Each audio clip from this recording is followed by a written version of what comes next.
오늘 우리 섬김의 교회가 창립된 지 30도를 맞는 생일입니다. 30주년의 뜻깊은 날입니다. 귀중한 날입니다. 강산이 3번이 바뀌고 한 세대가 지나가는 그러한 시점입니다. 우리 섬김의 교회는 1989년 5월 28일 서울 목동 7단지 앞에서 저희 가족 세 식구에 의해서 출발했습니다. 그해 10월에 도봉산 입구로 이전했고요. 1994년 10월에 방학동으로 이전했습니다. 하나님이 지축의 터를 주셔서 2001년 9월에 첫 성전을 건축하고 지축에서 감격적인 예배를 드릴 수 있었습니다. 그것이 신도시화 되어 가자 우리는 보상을 받고 이곳 삼송 지역에 와서 교회를 건축하고 입당한 지 7년째 됩니다. 모두 합해서 30년.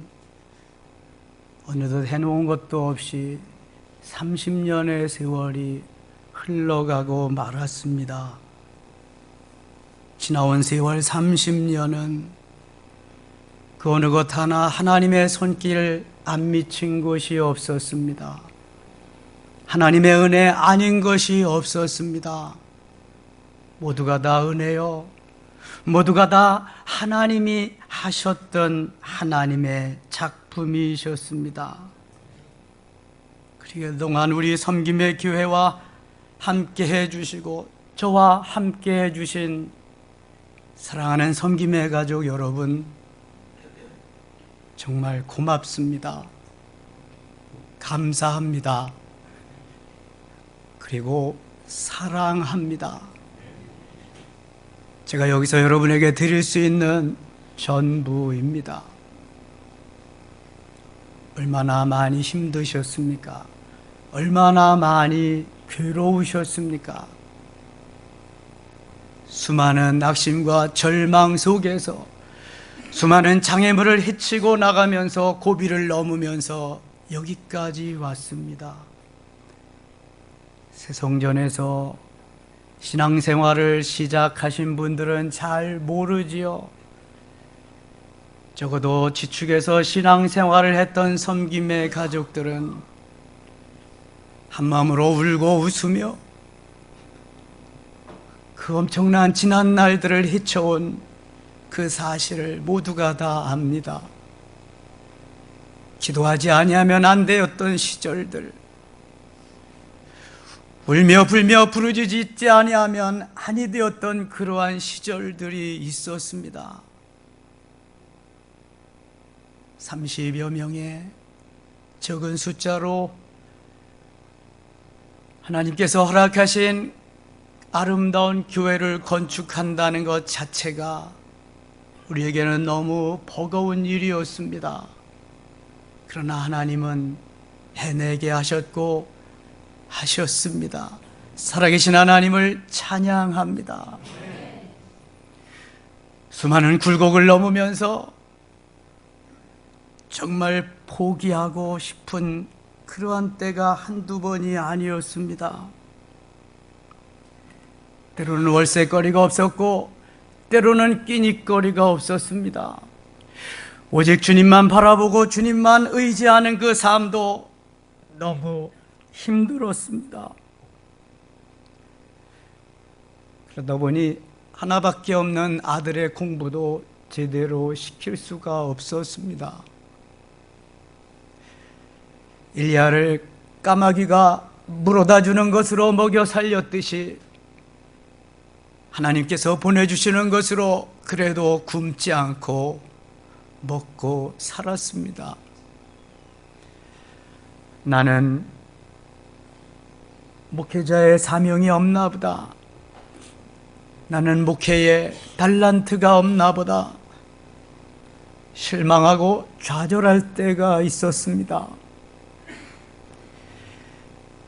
여름에는 차라리 수박 참외 장사하고 아이스크림 장사하고, 겨울에는 군고구마 군밤 장수하는 것이 차라리 낫겠노라고 수없이 맘먹어본 적이 있었습니다. 그 지난 시절을 헤쳐나가면서 여기까지 왔네요. 참으로 조신 우리 하나님은 저를 버리지 않으셨습니다. 그리고 섬김의 교회를 버리지 않으셨습니다. 수많은 교회가 세워졌지만 문을 닫는 교회가 많습니다. 수많은 교회들이 새로 건축하지만 빚을 감당하지 못해서 문을 닫는 교회가 많습니다. 그러나 하나님 사랑하셔서 인도하셨고 주님의 핏값으로 사신 섬김의 교회, 주의 몸된 교회는 지금도 살아 역사하시는 주님의 전이 되었습니다. 고맙습니다. 감사합니다. 제 영혼이 깊은 늪으로 빠져들어갈 때, 너무 힘이 없어서 너무 힘들어할 때 주님은 영성이라고 하는 귀한 것을 알게 하셨습니다. 영성은 무너져 내리는 나를 침체해내가는 저의 영혼을 아름답게 세워주는 버팀목이 되었습니다. 영성훈련을 시작하면서 매일 아침 저녁으로 하루에 3시간 이상 엎드려 부르짖었습니다. 그 길 밖에는 없었습니다. 하루에 5장 이상 성경을 통독하면서 주님의 은혜를 경험하기를 기다렸습니다. 그리고 1년이 지난 어느 날 하나님은 저에게 큰 은혜를 베풀어 주셨습니다. 내적으로 외적으로 정말 하늘을 날아갈 만큼 같은 놀라운 은혜의 시간이었습니다. 그 이후로 질병을 치료해 주는가 하면은 문제를 해결시켜 주었습니다. 전에는 오라는 곳이 없어서 갈 곳이 없었는데 그 이후에는 수많은 교회들이 부흥회로, 세미나로, 헌신 예배로 수 없는 교회들이 불러서 전국을 다니고 해외를 다니면서 세미나를 하며 부흥회를 하며 주님을 증거하게 되었습니다. 주님의 은혜였습니다. 주님의 사랑이었습니다. 어느 것 하나 주님의 도우심이 없는 것이 없었습니다. 부족하지만 영성 행복의 지름길이라고 하는 책도 출판할 수 있었습니다. 신학적으로 또 훈련하면서 훈련을 통해서 만들어진 열매들이 하나님이 사랑하시는 살아계신 증거로 주님을, 야다의 하나님을 만나고 체험한 간증과 열매들이 3부에 100여 개 이상이 수록되어 있습니다. 제가 만난 야다의 하나님, 하나님이 저를 통해서 어떻게 역사하셨는가를 간증하며 증거해주는 영성 칼럼이었습니다. 모두가 은혜였습니다. 그리고 무엇보다도 여기에 이렇게 멋지고 아름답고 근사한 섬김의 교회가 들어설 수 있도록 하나님께서 은혜 베푸신 그 은혜를 생각하면 지금도 무어라 말을 다 할 수가 없었습니다. 청년들까지 30여 명의 성도들이 대지 450평의 건평 600평의 건축을 할 수 있었던 것은 전적으로 하나님의 은혜였습니다. 모두가 다 할 수 없다고 했습니다. 섬김의 교회는 머지않아 없어진다고 했습니다. 그러나 말도 안 되는 그 역사를 하나님은 이루시고 우리는 그 현장에서 오늘 30주년 기념 감사 예배를 드리고 있습니다. 여러분이 해내셨습니다. 아니, 살아계신 하나님이 해내셨습니다. 눈물의 기도를 외면치 않으시고 오늘도 부르짖는 그 기도를 들으시고 살아 역사하시는 하나님은 은혜 위에 은혜를 주시며 때를 따라 돕는 은혜로 여기까지 인도해 주셨습니다. 사랑하는 여러분, 젖먹이 어린아이로부터 97세 된 이분호 권사님 어르신까지 여러분을 사랑합니다. 여러분이 없는 섬김의 교회는 있을 수 없습니다. 그동안 혹시 마음 아프고 괴로웠던 거, 이강일 목사 때문에 시험에 들고 어려웠던 거 다 잊어버리시면 좋겠습니다. 하나도 도움이 안 됩니다. 은혜의 세계로, 오직 은혜의 세계로, 영적인 세계로 내가 주님 만나고 그 주님과 합일되어서 주님과 함께하는 삶이라면 오늘 죽어도 여한이 없어야 됩니다. 하나님은 이렇게 오늘도 우리를 사랑하십니다. 그 사랑 여러분과 함께 하시기를 축원합니다. 여러분의 가정과 함께 하시기를 축원합니다. 여러분의 기업과 직장에 함께 하실 수 있기를 축원합니다. 지난 화요일이었습니다. 새벽 기도 시간에 제가 말씀을 전하면서 이런 말씀을 드렸습니다.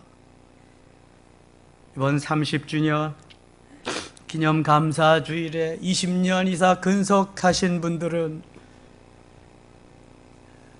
그 근속을 감사하면서 20년 근속패를 드리는데, 나는 30년이 되었는데 나는 누가 줄꼬? 그 말씀이 우리 김은비 선생님의 가슴에 꽂혔습니다. 하나님, 제가 금은 보화 드릴 돈은 없지만 하나님께서 주신 재능으로 하나님께 드릴 것이 있네요. 또 주님이 말씀하시더래요. 내가 너에게 준 좋은 재능이 있지 않느냐.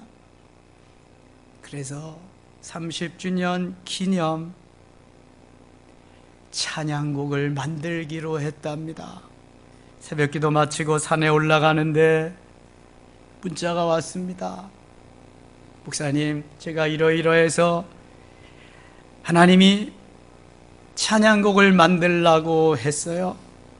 목사님과 사모님이 가사를 적어주시면 제가 곡을 붙여서 찬양곡을 만들겠습니다.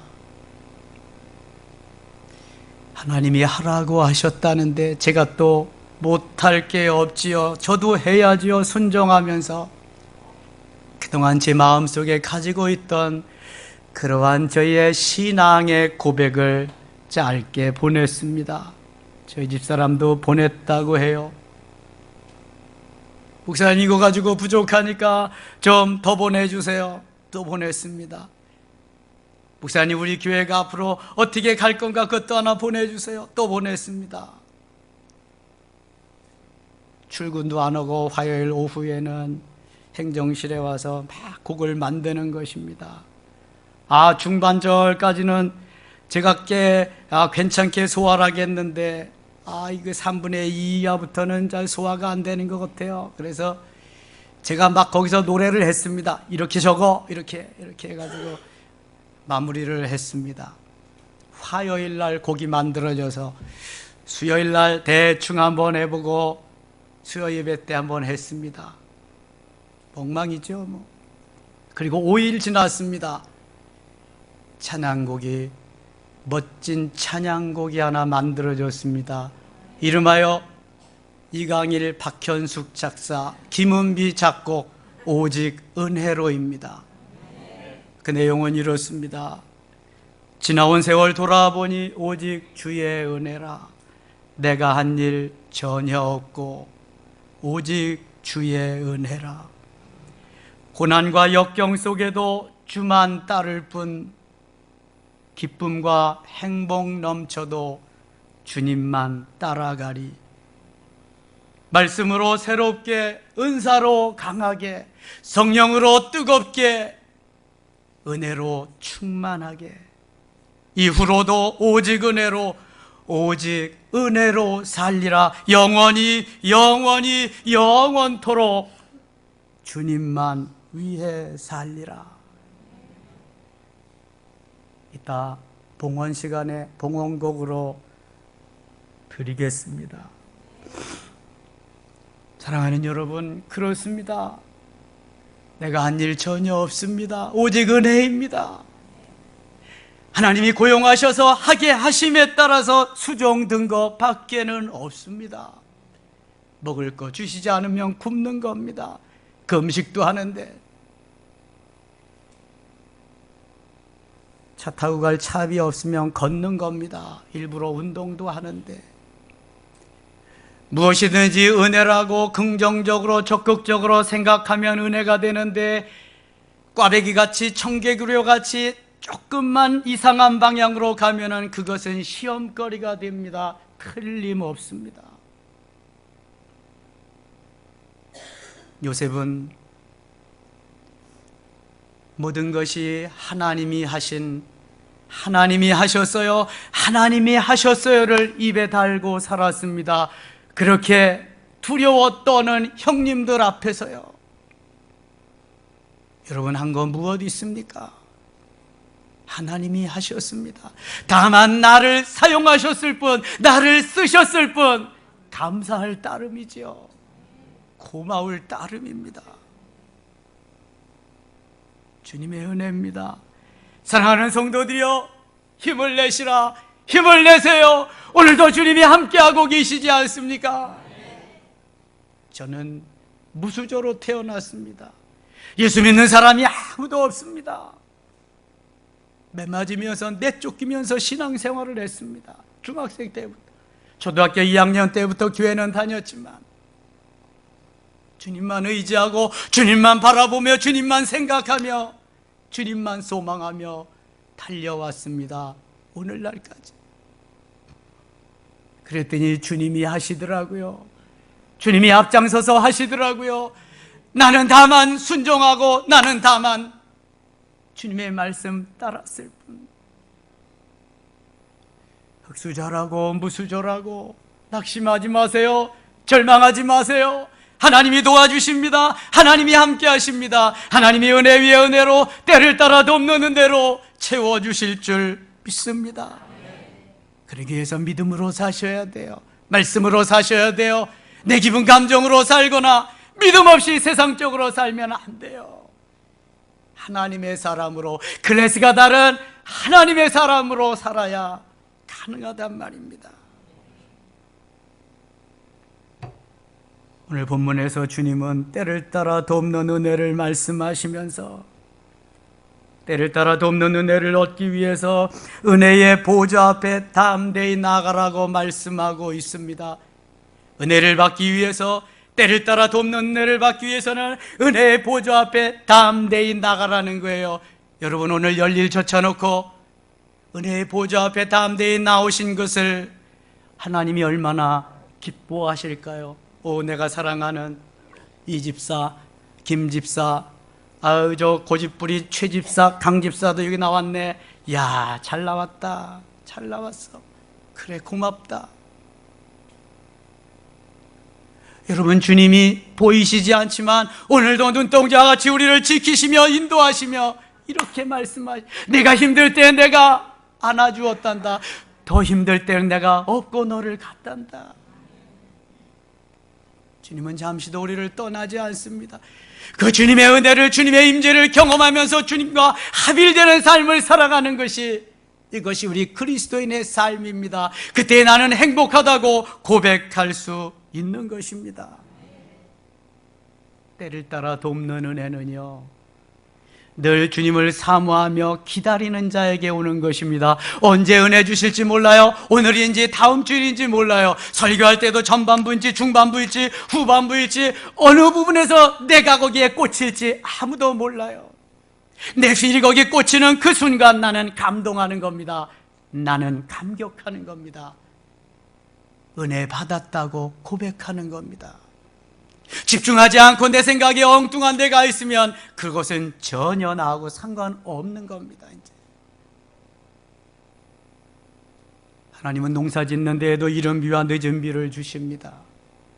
신앙생활 하는 데에도 우리에게 이른 비와 늦은 비가 필요합니다. 파종할 때 뿌리는 것이 이른 비요, 출수할 때 주시는 비가 늦은 비입니다. 얼마나 이른 비와 늦은 비를 구하시나요? 얼마만큼 은혜 안에 살기 위해서 때를 따라 돕는 애들을 기다리고 계시나요? 세상의 것은요, 바닷물과 같습니다. 세상의 것은요, 음료수와 같습니다. 마시면 다 자꾸 목이 타는 겁니다. 오직 생수를 마셔야 돼요. 주님이 주시는 그 은혜 속에 들어가야 되고요. 때를 따라 돕는 은혜만이 나를 나되게 하며 하나님의 사람 되게 만드시는 귀한 보화인 줄 믿습니다. 여러분, 은혜란 뭘까요? 내 소원이 이루어지는 것이 은혜일까요? 내 마음 먹은 대로 되는 것이 은혜일까요? 사업이 잘 되고 출세하고 성공하는 것이 은혜일까요? 여러분, 착각하지 마세요. 그것으로 인해서 내 영혼은 더 피폐해지며 나는 깊은 나락의 뜰로 빠지게 됩니다. 하나님과 전혀 상관이 없는 삶을 살아가게 됩니다. 정말 내가 하나님을 만나면서, 내가 그 예수 그리스도를 만나면서 내 영혼이 잘된 같이 범사가 잘되고 강건한 은혜를 체험한 사람은 이제 하나님을 높이면서 주의 음성 듣기를 기뻐하고요, 주님을 배웁기를 기다리는 은혜의 사람이 되는 것입니다. 영혼이 잘된 같이 범사가 잘되고 강건해지는 거지, 범사가 잘되고 강건하면 영혼이 잘된다는 그런 것은 없습니다. 하나님이 영이십니다. 은혜 위에 은혜를 주시기를 원하십니다. 때를 따라 돕는 은혜를 우리에게 베푸시기를 원하십니다. 영이신 하나님이 우리의 영적으로 부욕해 하기를 원하십니다. 아직도 정신 차리지 못했다면 이제는 결단을 해야 됩니다. 언제까지 그렇게 사시려고? 주님이 언제 부르실지 아무도 모릅니다. 우리를 이만큼 만드신 것이 하나님인데, 하나님의 은혜인데, 내가 내 힘으로 내 능력으로 살았다고 뻗대는 사람들이 아직도 많습니다. 은혜, 오직 은혜입니다. 그 은혜만 충만하면 내 환경이 어떠하든지 그게 뭐 대단히 중요한 것이겠습니까? 은혜를 받지 못한 것이 문제지 환경이 전혀 문제가 될 수 없습니다. 그래서 오늘도 은혜 받은 사람은 환경을 이기고 죄악을 이기고 사단 마귀를 이기고 나 자신도 이길 수 있는 그러한 힘을 하나님이 주실 줄 믿습니다. 이제부터 은혜의 눈으로 봅시다. 은혜의 가슴으로 느낍시다. 은혜의 능력으로 살아갑시다. 제발 개도 안 물어가는 자존심 좀 내려놓으세요. 나의 작은 가치관 좀 하나님께 좀 맡기고 하나님이 주시는 가치관으로 무장을 하세요. 싸가지고 가지도 못해요. 한 톨도 못 싸가지고 갑니다. 그때가의 후회도 전혀 하나님은 상관없습니다. 소용없습니다. 은혜로 살아야 되고 때를 따라 은혜로 살아야 됩니다. 그래서요, 다윗과 같이 바쁜 중에도 아침과 정오와 저녁에 그는 하나님 앞에 무릎을 꿇었습니다. 사울과 다윗의 다른 점이 바로 그런 거 아니겠습니까? 다윗은 어떻게 해야 되니 하나님의 뜻대로 살아가기를 몸부림쳤고, 사울은 자기 뜻대로 자기의 목적을 이루기 위해서 몸부림쳤습니다.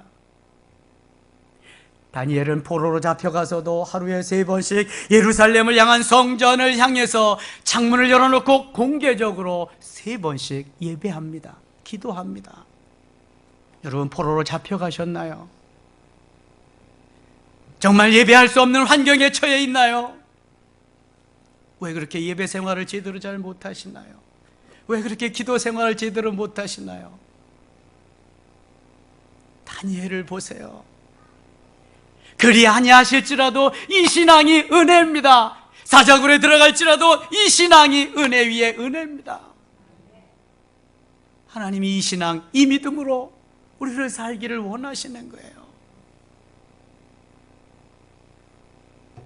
돈, 재물 있으면 좋지요.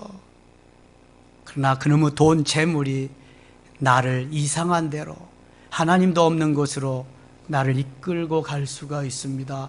조심해야 됩니다. 명예와 권력도 마찬가지입니다. 성 프란치스코는 부잣집에서 태어났습니다. 귀족의 아들로 태어났습니다. 그런데 그는 어려서 질병이 찾아왔습니다. 너무나 견디기 어려웠습니다. 바짝 말랐습니다. 유럽을 여행하다가 보면 성 프란체스코의 흉상이 많이 있습니다. 모두가 한결같이 바짝 바른 모습입니다. 그러나 그는 성자였습니다. 그는 이렇게 고백합니다. 질병은 곧 주님의 은혜다. 주님께서는 불청객인 질병이 나를 방문하게 하셔서 나로 하여금 이렇게 새롭게 하셨다. 질병은 불청객입니다. 누구도 싫어하는 것입니다. 좋아하지 않습니다. 그렇습니다. 환난도 풍파도 실패도 모든 것이 불청객입니다. 사도 바울은 어떻습니까? 사도 바울은 삼층천까지 모든 하늘의 세계를 보고 온 사람입니다. 그림자만 가도 병자가 일어납니다. 죽은 자가 살아납니다. 고린도후서 12장에 보면은 그에게 질병이 있었습니다. 사단의 사자, 육체의 가시. 그걸 낫기를 위해서 간절히 생명을 걸고 3번씩 기도했습니다. 3번만 기도했겠습니까? 엄청나게 했을 겁니다. 다른 사람의 질병은 치료해주고 죽은 사람도 고쳐 살려주지만 자기의 질병은 치료할 수가 없었습니다. 누가 치료하셔야 돼요? 하나님이 하셔야 돼요. 그런데 하나님이 뭐라 그래요? 내 은혜가 내게 족하도다. 내 은혜가 내게 족하도다. 야 이놈아, 너는 그렇게 살아야 돼. 너 그것까지 없으면 내가 나와 같이 높아져서 네가 하나님 될 거 아니야. 내가 네만 모를 줄 알고 이놈아 넌 그렇게 살아. 그때부터 사도 바울은 하나님의 은혜가 족한 줄 알고 질병을 가지고 일평생 삽니다. 그 질병이 안질인지 치질인지 이질인지 모르지만 틀림없이 사도 바울은 질병을 가지고 일평생 살았습니다. 그것이 바로 자기를 제어하는, 자기 스스로 높아지지 않고 하나님 되지 아니하는 유일한 방법이라고 하나님이 가르쳐 주셨기에 하나님 그의 질병을 치료하지 않으셨습니다. 하나님이 원하신다면, 하나님의 뜻이라면 우리는 그 길을 가야 합니다. 나의 뜻과 전혀 상관없이 오늘도 내려놓을 줄 알아야 되고 주님이 원하시는 길을 가야 할 줄 알아야 진실한 그리스도인 줄 믿습니다. 그렇습니다. 오늘도 그 길 갑시다. 주님이 기뻐하는 길로 가자고요. 은혜의 길로 가자고요. 오직 은혜로 여기까지 살아온 30년입니다. 이제 우리 모두 나에게만 특별히 주시는 때를 따라 돕는 은혜를 얻기 위해서 은혜의 보좌 앞에 담대히 나아가십시다. 사랑하는 섬김의 가족 여러분, 때를 따라 돕는 은혜로 여기까지 왔습니다. 이제 또 영원토록 주님이 원하시는 자리까지 가게 될 줄 믿습니다. 영원히, 영원토록, 영원토록. 그동안 얼마나 어렵고 힘드셨습니까? 마음에 들지 않는 일은 얼마나 많으셨습니까? 아직도 내가 살아있기 때문이지요. 다 내려놓읍시다. 이제 은혜의 길로, 은혜의 자리로 나아가십시다. 옆에 분들하고 한번 인사합시다. 그동안 어려우셨죠? 그동안 힘드셨죠? 잘 견디셨습니다. 힘내세요. 사랑합니다. 고맙습니다. 기도합니다. 아버지 하나님 고맙습니다. 사랑합니다. 여기까지 인도하신 에베네셀의 하나님 찬양합니다. 때를 따라 돕는 은혜로, 은혜 위에 은혜로 섬김의 귀에 지켜주셨습니다. 영원토록 주님 오실 때까지 그 주님 찬양하며 그 주님 높이며 살기를 원합니다. 은혜로, 오직 은혜로 살겠습니다. 붙잡아 주시옵소서. 예수님의 이름으로 기도드리옵나이다. 아멘.